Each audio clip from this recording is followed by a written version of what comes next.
Welcome to Wise Man's Dollar, a podcast for everyday working people who want to keep more of what they earn, make wiser decisions with their money, and leave a legacy for the next generation.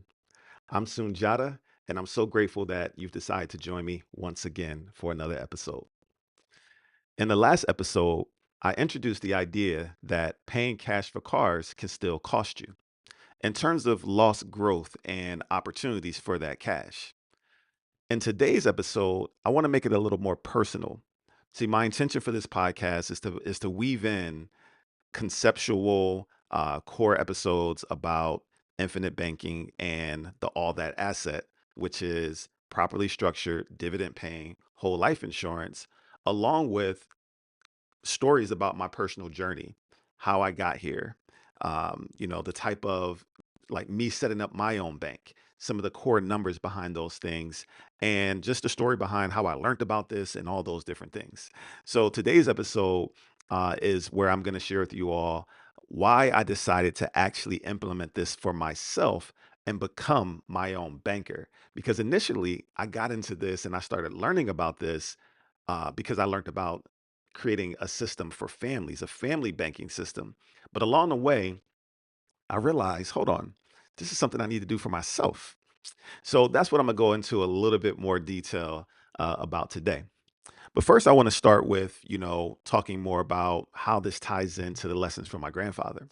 So, my granddaddy believed in saving, being prepared, and not depending on anyone else when it came to money. And one thing he emphasized over and over was patience, or as he called it, delayed gratification. That's the term he would say often, delayed gratification, grandson. And what he was trying to convey is that uh, it's not about spending money as soon as you get it. It's not about making risky investments. It's about putting yourself in a position where your money can support you later, support you and your family later. And the more I learned about IBC, the more I saw how it aligned with those principles. So let me take you to the starting point of how I got here, or more importantly, how I decided to become my own banker.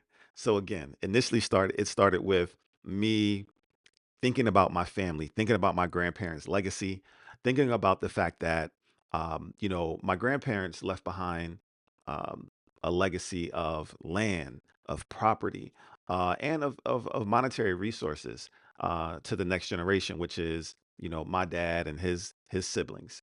And, as they get up in age, um, I know that that responsibility and stewarding those assets is going to fall on my generation, my siblings, my cousins, and I. And at a family meeting last fall, we got to talking about those things and, just talking again about being stewards of that legacy, what it means to us, and just the realities of the practical needs of having to maintain, pay taxes, pay for repairs on these properties, etc., and what all that is going to entail. And how can we be proactive? How can we be prepared, etc.?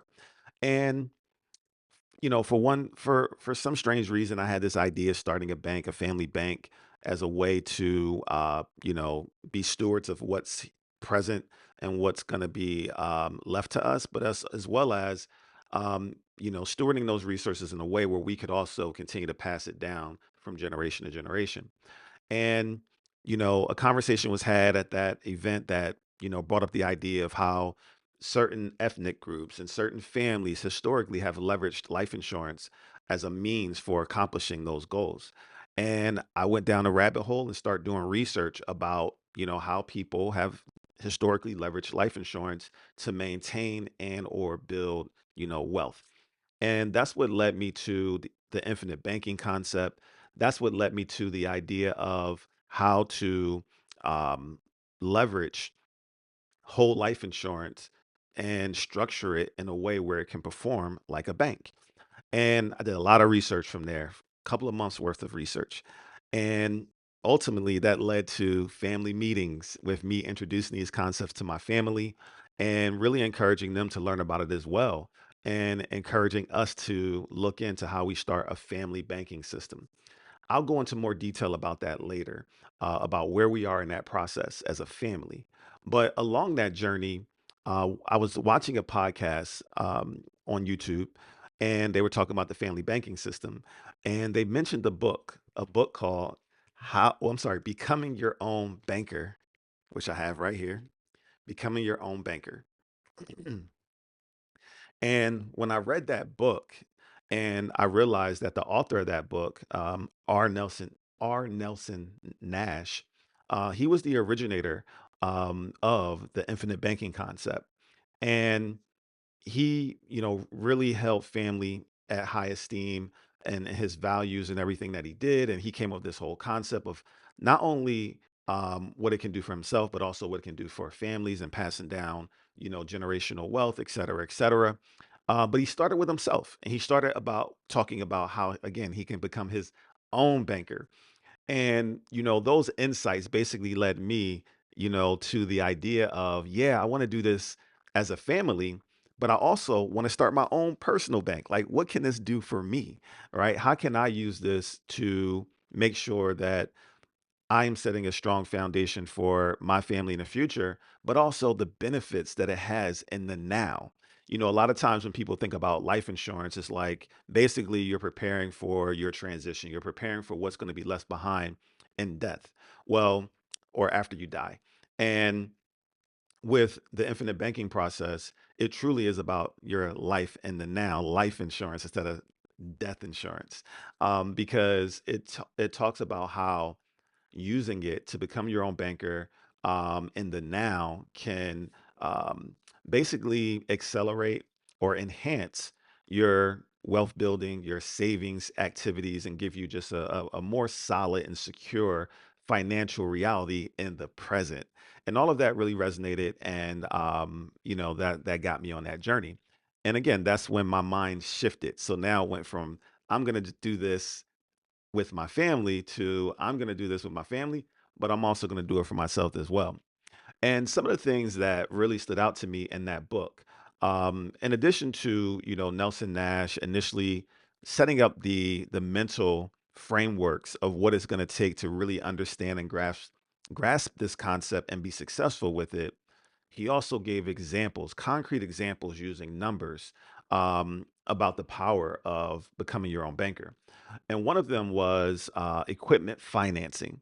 And he gave the example using numbers of someone capitalizing their own personal bank by paying a premium of X amount of dollars over a course of several years, 4 years to be exact, paying premium into their personal bank, which is a properly structured dividend paying whole life insurance policy, capitalizing that over a few years, and then using the cash value that accumulates based on the money that the person put into their policy through policy payments, as well as the contractual growth that comes with whole life policies, as well as the dividends that are earned on whole life policies.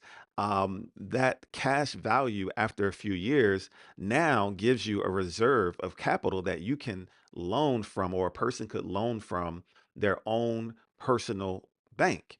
And he gave the example of the difference between paying cash to finance a vehicle. I'm sorry, paying cash to pay for a vehicle. The example of using a bank to finance the vehicle, and the example of using your own bank to pay for the vehicle. And with the example of using your own bank to pay for the vehicle, it showed how, you know, basically you are accelerating the growth of your own personal system. Instead of sending money out to a bank, where they're earning money on your interest, you're paying yourself, in essence, a form of interest that is going to grow your wealth even faster, or your savings, depending on whatever level or how you want to frame it. Because wealth is really just savings, right? So you'll hear me say that interchangeably. It's just keeping more of what you earn for yourself. That's what wealth is, right? Having more than you spend, having more assets than you have liabilities, etc. So that's that example there, where they share the example on using your own system. Another powerful example from the book was the college tuition example. Now, this really hit home for me because I have a child that's going, my daughter is going to college this summer. My first child is going to college. So this really, really hit home for me. And it basically talked about how, he contrasted the idea that, he took the number $20,000 and he said, instead of someone paying tuition for college for 4 years, what if, starting at age 18, what if instead they use that same $20,000 to fund their child's personal bank? And he broke down the numbers and how that would happen, what would happen over the years as that person, instead of, again, this is instead of going to college, as we know, college isn't for everyone, right? And I will say, as a side note, some people start funding these banks for their children when they're infants, and then they actually use the money to fund paying for their child's college as well. But that's not the example I'm talking about here. But that is one of the ways that people use this concept. But in this example, it's saying that money, let's say you put aside money over the years and your child doesn't want to go to college and you fund their policy for 4 straight years with $20,000. Some of the outcomes of that would include, in addition to that, your child then uses their bank to finance cars throughout their adult life, and obviously paying those loans back to their own bank. And ultimately, just by doing that, that would lead to the result of your child, by the time they hit the age of 53, being able to take out a passive income of $150,000 a year as retirement income, tax free retirement income. Okay. It also would lead to them having a legacy of $3.8 million dollars that they would leave behind to their children's generation, or to, whatever charity or whatever, if they chose not to have children, or family members, that they could leave this money behind to, when they transition to the next generation. So that was another really, really powerful example of how this concept could work.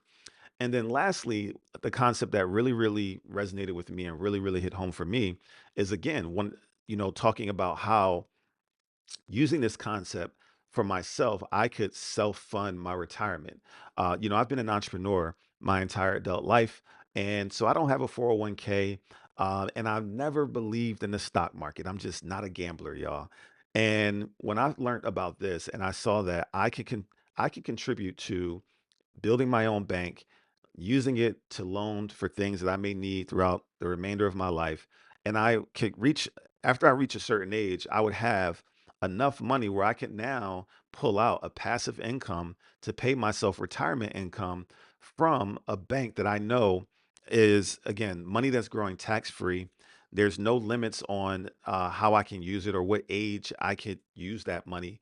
And I could also withdraw it tax free, um, as well when I reach retirement age. And when I learned about that, it just really, really landed. It hit home, because that's something that, I'm at an age where I'm thinking about that, really, really seriously.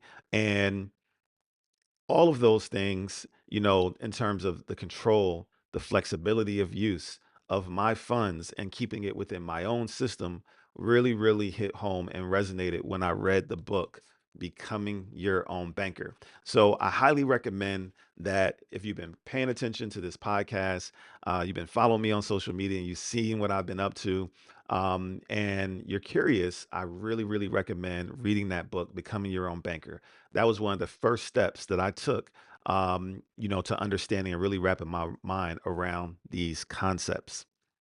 So, so with that being said, um, in the next episode, as we transition to close this episode, I want to give you a little teaser about what we're going to talk about in the next episode. And that is what properly structured really means. Again, if you've been following, if you've been watching these episodes, you've heard me say properly structured dividend paying whole life insurance policies are the foundation of becoming your is the foundation of becoming your own banker, and the foundation of the infinite banking concept. So I'm going to break down in more detail what the idea of properly structured really means. Thanks for tuning in to another episode of Wise Man's Dollar. This show is designed to spark curiosity about how people become their own bankers using properly structured, dividend paying, whole life insurance and the infinite banking concept. If you'd like to go deeper, I have a private library of videos and resources that break this down in detail. Simply send me an email at wisemansdollar@gmail.com and I'll send you access for free. If you enjoyed this episode, please hit the like button, please subscribe, and drop a comment about what resonated with you, or if you simply have any questions.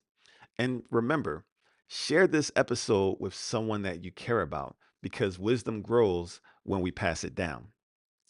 And remember, like my granddaddy always told me, any man can make a dollar, but it takes a wise man to spend it.